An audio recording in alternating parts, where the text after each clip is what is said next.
Good morning students. इस video lecture से हम स्टार्ट करेंगे चैप्टर 8 रूरल लिवलीहुड्स। रूरल मीन्स होता है विलेज, कि गांव के लोग किस तरह अपना जीवन यापन करते हैं, उनका मेन ऑक्यूपेशंस क्या होता है। ठीक है, फार्मर है वो किस तरह से अपनी खेती करते हैं और खेती करने के लिए जो उनका आउटपुट होता है उससे वो किस तरह अपने जीवन को निर्वाह करते हैं। ठीक है, now we start. Livelihoods means the work people do to earn money। कि लिवलीहुड का क्या मतलब है? द वर्क पीपल, लोग काम करते हैं, डू टू अर्न मनी, किस लिए? पैसे को अर्न करने के लिए। A livelihood is a means of making a living and securing the basic necessities of life like food, shelter, clothing, medicines, education etcetera. कि livelihoods is a means of making, livelihoods means जीवन यापन हमें कैसा बनाता है, क्या करता है? हमारे रहन सहन को सुधारता है, हमारी लाइफ को सिक्योर करता है। जो बेसिक नेसेसिटीज होती हैं जीवन को जीने के लिए, जैसे हमारी लाइफ को सिक्योर करते हैं, बेसिक नेसेसिटीज होते हैं जैसे food, shelter, clothing, medicines, educations. ठीक है, the different types of work people do to earn a living are called occupations. अब लोग ये तो है नहीं कि सिर्फ एग्रीकल्चर ही करते हैं, ठीक है, वो अदर काम भी करते हैं, जैसे फैक्ट्रीज वगैरह में काम करते हैं, लेबर एज ए लेबर के रूप में काम करते हैं, या कोई चमड़े बनाने का काम करता है, जूता बनाने का काम करता है गांव में। ठीक है, तो जो अलग अलग काम करते हैं, पीपल काम करते हैं अलग अलग रूप से, ठीक है, उनको क्या बोला जाता है? ऑक्यूपेशंस बोला जाता है। जो अलग अलग काम में लगे हुए हैं अपने जीवन यापन करने के लिए, उसको ऑक्यूपेशंस बोला जाता है। Source of livelihood in rural area, कि जीवन को जीने के लिए, जीवन यापन करने के लिए विलेजेस एरिया में कौन कौन से सोर्स हैं? Agriculture. India being an agriculture country, about 70% of its population depends on agriculture for its livelihood। कि इंडिया क्या है? एक एग्रीकल्चर कंट्री है, भारत कृषि प्रधान देश है। 70% जो पॉपुलेशन है इंडिया की, वो किस पे डिपेंड है? वो एग्रीकल्चर पे डिपेंड है। While travelling in a country और going from one city to another by bus or car, have you seen farmers working in the fields? आप कहीं पे ट्रैवल कर रहे हैं, कहीं पे जा रहे हैं, मामा के घर जा रहे हैं, फूफा जी के घर जा रहे हैं, या कहीं पे आप घूमने के लिए जा रहे हैं, ठीक है, कहीं हिस्टोरिकल प्लेस को देखने के लिए जा रहे हैं, तो आप क्या देखते हो? या तो आप बस के थ्रू जाते हो, कार के थ्रू जाते हो, या ट्रेन के थ्रू जाते हो। आप देखते हो कि इंडिया में जो फार्मर्स है वो अपने खेतों में क्या कर रहे हैं? अपने खेतों में काम कर रहे हैं। Agriculture is the largest means of livelihoods in India, specially in the vast rural area. Most of people in rural area depend directly और इनडायरेक्टली ऑन एग्रीकल्चर। एग्रीकल्चर क्या है? लार्जेस्ट मीन्स है लिवलीहुड का इंडिया में, means जीवन जीने के लिए लोग किस पे डिपेंड करते हैं? एग्रीकल्चर पे डिपेंड करते हैं। Specially in the vast rural area, means जो विशाल रूरल एरिया है वो भी। Most of the people in India rural area depend directly और इनडायरेक्टली ऑन एग्रीकल्चर, चाहे वो डायरेक्ट रूप से खेती करते हो या इनडायरेक्ट रूप से डिपेंड किस पे होते हैं? एग्रीकल्चर पे ही होते हैं। Mahatma Gandhi said India lives in village and agriculture is the soul of Indian economy। कि जो भारत में गांव में लोग रह रहे हैं वो एग्रीकल्चर करते हैं, और यह इंडियन इकोनॉमी की क्या है? एक आत्मा है। मतलब कृषि क्या है? इंडियन इकोनॉमी की आत्मा है, मीन्स इससे जुड़ी हुई है। On the basis of the size of their farms, farmers can be grouped into the following category. कि जैसे उनके खेत होते हैं, जैसे उनके खेत का साइज होता है, किसी के खेत बड़े होते हैं, कोई छोटे खेत, किसी के खेत छोटे होते हैं, तो उसी के ही आधार पे फार्मर्स की कैटेगरी को डिवाइड कर दिया गया है। बिग फार्मर्स, मार्जिनल फार्मर्स और स्मॉल फार्मर्स। सबसे पहले है big farmers. They have large plots of land more than several hectare of the land, कि ऐसे किसान जिनके पास क्या है large plots of land, means बहुत बड़े पैमाने पे क्या है, बहुत बड़े स्तर पे, बहुत बड़े लेवल पे उनके पास जमीन है। Several hectare of land means बहुत सारी हेक्टेयर्स लैंड है उनके पास। Some of them on most of the land in the village and और very rich, they do not cultivate their fields themselves, उनके पास खेत इतना बड़ा है कि वो क्या है, वो रिच है अपने आप में, और वो अपने खेत को स्वयं कल्टीवेट नहीं करते हैं। They employs landless farmers to cultivate their fields and pay them either by cash और by giving them a portion of the crop produced by them. जो बड़े किसान होते हैं, बड़े जमींदार होते हैं, जिनके पास खेत क्या है, बहुत ज़्यादा बड़े लेवल पे है, तो वो अपने खेत में क्या करते हैं, स्वयं काम ना करके उनके खेत में कौन काम करता है, जो लैंडलेस फार्मर होते हैं, जिनके पास अपनी कोई ज़मीन नहीं होती, वो उनके खेत में काम करते हैं, उनको कल्टीवेट करते हैं, और रिटर्न में वो क्या देते हैं उनको, रिटर्न में उनको कैश देते हैं। ठीक है। और क्या करते हैं, क्रॉप प्रोड्यूस्ड बाय दैम, और उनके लिए क्या करते हैं, वो क्रॉप को प्रोड्यूस्ड करते हैं।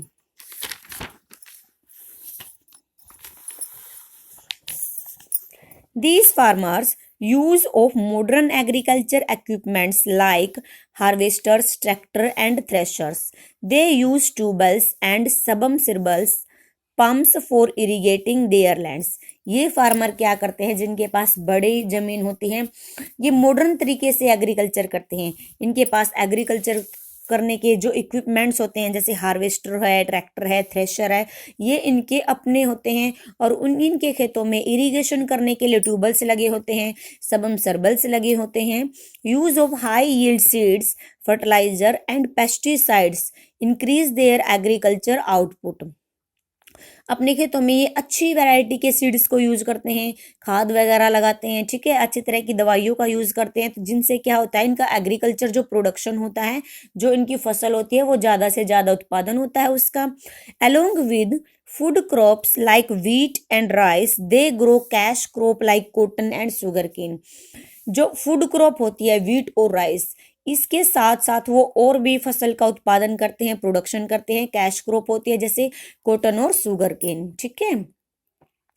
दे generate lot of money by selling their produced in mandis और near by towns. They use to surplus money for buying more land in the villages और run buses like mills, small factories or shops. They lend money to small farmers on high interest.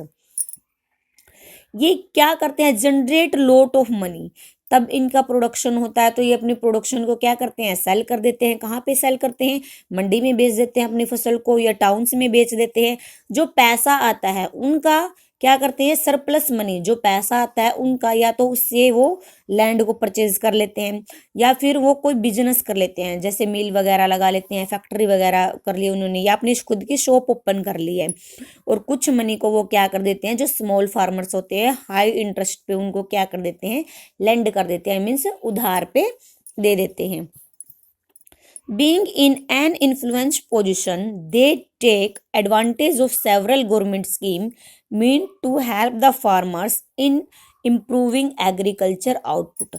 Being in an influential position, इतनी अच्छी position है इन बड़े farmers की, क्योंकि output ज़्यादा से ज़्यादा आ रहा है, आउटपुट ज़्यादा आ रहा है, तो ये क्या कर रहे हैं, साथ साथ बिजनेस भी कर रहे हैं, ठीक है, पैसे को उधार पे भी दे रहे हैं, अपनी शॉप वगैरह भी खोल रहे हैं।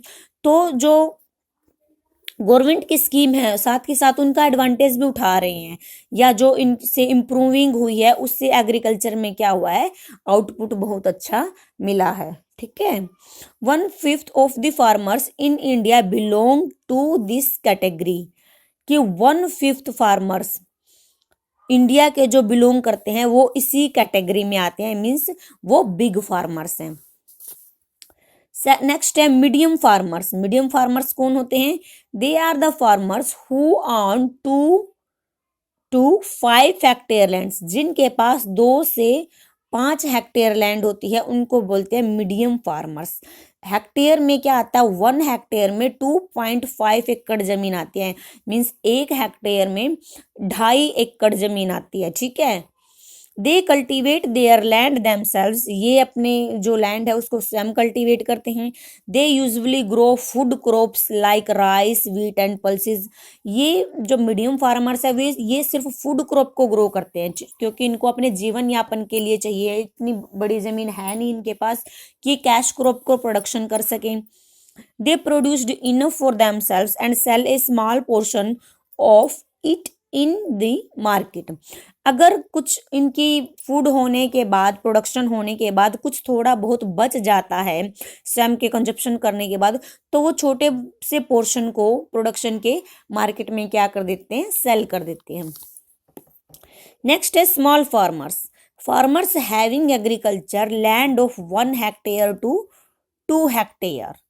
1 से 2 हेक्टेयर मीन्स 1 हेक्टेयर में कितना आता है, 2.5 एकड़ जमीन आती है 1 हेक्टेयर में, ठीक है। तो करीबन कितनी होगी, 5 एकड़। Comes in the category they and their families cultivate and land themselves, ये अपने खेत को स्वयं कल्टीवेट करते हैं, मीन्स स्वयं खेती करते हैं। They do not have enough resources to buy seeds and pesticides, इनके पास इतने रिसोर्सेज नहीं है ये कि ये ट्रैक्टर का प्रयोग कर सके, हार्वेस्टर का प्रयोग कर सके, या हाई यील्ड वेराइटीज के सीड्स का प्रयोग कर सके। They take loans from the money lenders to buy seeds and pesticides और to rent agricultural implements like thresher और ट्रैक्टर। ये क्या करते हैं, जो मनी लेंडर्स होते हैं, ठीक है, जो बड़े जमींदार होते हैं उनसे क्या कर लेते हैं, लोन ले लेते हैं, और लोन लेके क्या करते हैं, अपने सीड्स वगैरह परचेज करते हैं। पेस्टिसाइड्स मीन्स जो दवाइयाँ एग्रीकल्चर के लिए यूज होती हैं, जो बीज एग्रीकल्चर के लिए इन्होंने यूज करना है, या जो इक्विपमेंट्स यूज होते हैं, इम्प्लीमेंट्स यूज होते हैं, जैसे हार्वेस्टर है, ट्रैक्टर है, थ्रेशर है, ये सारे क्या कर लेते हैं, ये लोन पे उठा लेते हैं और इनको रेंट पे परचेज कर लेते हैं, रेंट ले लेते हैं, ठीक है। आफ्टर सेलिंग देयर प्रोड्यूस्ड दे पे बैक देयर लोन्स, तब क्या हो जाती है, इनकी फसल का प्रोडक्शन हो जाता है, इनकी फसल पक जाती है, तो तब ये इन सभी चीज़ों का रेंट पे कर देते हैं, ठीक है। At time they are forced to sell their produced at low rate to pay back their loans. If the crop fail, they get into a debt trap. They may even be forced to sell a part of their land to pay off the debts. कई बार क्या होता है, इनको मजबूर होके लो rate पे अपने production को लोन्स के पास मीन्स अपना कर्जा उतारने के लिए लो रेट पे अपने प्रोडक्शन को बेचना पड़ता है, ठीक है। और कई बार फसल खराब हो जाती है, मान लो सूखा पड़ गया या बारिश नहीं आई है, तो उस वजह से क्या होगा, ये डेब्ट ट्रैप्ड मीन्स ऋण के जाल में फंस जाते हैं। कैसे, क्योंकि मान लो उनकी फूड का प्रोडक्शन नहीं हुआ है, या वो उसमें क्या है, कोई महामारी आ गई है, या बाढ़ वगैरह आ गई है, सूखा पड़ गया है, जिस वजह से उनकी फूड अच्छी से पक के तैयार नहीं हुई है, और फूड पक के तैयार नहीं हुई है, तो फिर ये क्या नहीं कर पाए हैं, इन्होंने जो लोन वगैरह लिया है मनी लेंडर से, मनी होल्डर से, उनका लोन नहीं चुका पाए हैं, और ये क्या हो गए हैं, डेब्ट ट्रैप मीन्स धीरे धीरे जाल में फंस गए हैं ऋण के। They may even be forced to sell a small portion of their land to pay off the debts. कई बार इनको क्या करना पड़ता है, अपनी जमीन का कुछ हिस्सा भी दे देना पड़ता है डेब्ट को चुकाने के लिए, ऋण को चुकाने के लिए। Majority of farmers in India are small farmers, means जो बिग फार्मर्स हैं वो 1/5 हैं इंडिया में, बट मेजोरिटी कौन से फार्मर्स की है, स्मॉल फार्मर्स की है, मीन्स जिनके पास 1 से 2 हेक्टेयर जमीन आसपास होती है, या 5 एकड़ जमीन होती है, इनकी संख्या ज्यादा है। Marginal farmers, farmers who have agriculture land up to 1 hectare. 1 hectare में देखो यहाँ पे बता रखा है इन्होंने 2.5 एकड़ आता है, are called marginal farmer. Marginal farmer वो होते हैं जिनके पास 1 हेक्टेयर जमीन होती है। They work on their fields with their families, ये अपनी फैमिली के साथ काम करते हैं अपने खेत में। दे मीन्स क्या है, जो मम्मी पापा भी लगे हुए होते हैं, बच्चे भी लगे हुए होते हैं, दादा दादी भी लगे हुए होते हैं, मीन्स पूरी फैमिली मिलके ही खेती करती है। They produced just enough to meet their requirements of their own families and have no surplus to sell in the market.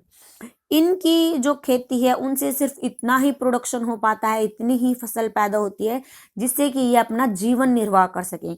Means स्वयं के लिए ही खेती की जाती है, कोई भी सरप्लस नहीं बचता है जिसको ये मार्केट में सेल कर सके। This kind of farming is known as subsistence farming. इस तरह की फार्मिंग को क्या बोला जाता है? सब्सिस्टेंस फार्मिंग बोला जाता है। मीन्स जीवन निर्वाह के लिए जो खेती की जाती है, कोई सरप्लस नहीं बचता है। Sometimes they also work for the big farmers to earn their livelihood. They are the most vulnerable group of farmers. कई बार इन फार्मर्स को बड़े फार्मर्स के जो लैंड है उन पे भी काम करना पड़ता है, और इन जो ये ग्रुप है, जिनके जो मार्जिनल ग्रुप है, जो सब्सिस्टेंस फार्मिंग है, जिनके पास 1 हेक्टेयर जमीन है, इन फार्मर्स की जो स्थिति होती है वो वल्नरेबल होती है, मीन्स बहुत दयनीय स्थिति होती है। अब कुछ फार्मर्स ऐसे भी हैं इंडिया में जो लैंडलेस फार्मर्स हैं, जिनके पास जमीन बिल्कुल भी नहीं है। They are those farmers who don't possess any cultivatable land. They are employed by the big farmers to work on their huge farms. They work in the field only during a couple of months in a year during sowing and harvesting season. Means ऐसे farmer जिनके पास अपनी कोई कल्टिवेटेबल land नहीं है, अपनी कोई जमीन नहीं है, ये बड़े फार्मर्स की जमीन पे, बड़े फार्मर्स के खेतों में काम करते हैं। और किस टाइम पे काम करते हैं? सिर्फ साल के कुछ महीनों में ही काम करते हैं। जैसे तब शोइंग की जाती है, तब कोई फसल लगानी होती है या फसल को काटना होता है, उस सीजन में ही इनको काम मिल पाता है। For the rest of the time they are forced to look for alternative jobs. At times, some members of family migrate to nearby towns and cities in search of petty jobs. इनको कुछ महीने ही काम मिलता है, तब बीज का क्या होता है, या तो वो फसल लगानी होती है या काटनी होती है, लेकिन फिर भी इनको अपने जीवन निर्वाह करने के लिए क्या चाहिए? पैसा चाहिए। तो इसके लिए वो क्या करेंगे? अल्टरनेटिव जॉब्स करेंगे, मीन्स और काम ढूंढेंगे। तो इसके लिए फैमिली मेंबर्स को क्या करना पड़ता है? माइग्रेट करना पड़ता है, या तो वो आसपास के टाउन्स में या सिटी में चले जाते हैं ताकि उनको कुछ जॉब मिल सके। Life is extremely hard for landless farmers as they cannot make their both ends meet। Mean जो लैंडलेस फार्मर होते हैं उनकी लाइफ एकदम हार्ड होती है, बड़ी मुश्किल होती है, एंडलेस मीट होती है, मीन्स दिक्कतों से भरी होती है उनकी लाइफ, ठीक है, मुसीबतों से भरी होती है। Nearly 2/5 of all rural families in our country are agriculture laborers। जो 2/5 रूरल फैमिलीज है वो हमारे देश में क्या है? एग्रीकल्चर लेबरर्स है। मीन्स उनके पास अपनी लैंड नहीं है, वो या तो बड़े किसानों की जमीन पे काम करते हैं एज ए लेबर के रूप में, या क्या करते हैं वो बाहर फैक्ट्रीज वगैरह में, सिटीज या टाउन वगैरह में लेबर के रूप में काम करते हैं। एक स्टोरी दे रखी है इन्होंने, story of Babuli a landless farmer in Bengal. ठीक है, एक बाबुली ग्रुप है जो लैंडलेस फार्मर है, कहाँ पे? बंगाल में। आई एम बाबुली, मैं बाबुली हूँ। We do not own any land, the landlords calls me and my husband during the sowing and harvesting season. कि जो लैंड लॉर्ड्स है वो हमें तभी बुलाते हैं, वो मुझे तभी बुलाते हैं और मेरे हस्बैंड को तब बुलाया जाता है, तब उनको या तो अपनी फसल को शोविंग करनी होती है, या तो अपनी फसल को लगवाना होता है, या क्या करना होता है, हार्वेस्टिंग के सीजन में या फसल के कटने के सीजन में ही हमको वो बुलाते हैं, हमें काम दिया जाता है। First I go for transplanting paddy, bending for long hours with my feet in water is very painful. Transplanting paddy means धान लगाना। ये क्या है? पैडी होता है धान, ट्रांसप्लांटिंग मीन्स लगाना, धान लगाते हैं हम, और धान लगाने के टाइम पे क्या है? घंटों झुके रहना पड़ता है, अपनी जो ये कमर होती है इसको झुकाए रहना पड़ता है, क्योंकि झुक के लगाए जाते हैं, और हमारे पैर क्या है? वो वाटर के अंदर क्या है? धसे रहते हैं, वाटर में ही रहते हैं, और ये वेरी पेनफुल है। He calls again for wedding. He also calls my husband for spraying pesticides, finally he call us again for the harvesting. Means वो हमें तभी बुलाते हैं जब उनको ज़रूरत होती है, उनको काम करवाना होता है या पेस्टिसाइड करवाना होता है। वेडिंग मीन्स क्या होता है, जैसे धान लगाने के बाद इसमें जो खरपतवार होती है, ठीक है, जो खरपतवार होती है उसको उखाड़ने के लिए बुलाया जाता है, या पेस्टिसाइड उनको बीज वगैरह या स्प्रे वगैरह करवाना होता है। Finally he call us again for the harvesting, और फाइनली तब बुलाते हैं ये हमें, तब हम इनको हमारे ज़रूरत होती है, मीन्स कटवाने होते हैं। एक तो उस टाइम पे लैंडलॉर्ड्स फार्मर्स बुलाते हैं जिस टाइम पे इनको अपने जमीन लगवानी होती है, अपने धान लगवाने होते हैं। सेकंड टाइम तब बुलाया जाता है तब धान में कुछ खरपतवार हो जाती है, मीन्स कोई अन्य पौधा उग जाता है, उसको हटवाने के लिए बुलाते हैं। फिर ये स्प्रे वगैरह करवाते हैं, या हार्वेस्टिंग टाइम पे इन लैंडलेस फार्मर्स को बुलाया जाता है।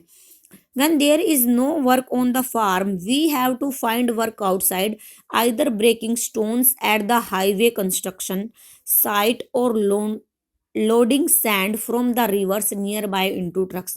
But कुछ महीने ऐसे भी होते हैं जिन महीनों में हमको एग्रीकल्चर में काम नहीं मिलता, उस टाइम पे हम अपना जीवन यापन करने के लिए क्या करते हैं, हम अपने विलेज से बाहर सिटी में, टाउन में जाते हैं।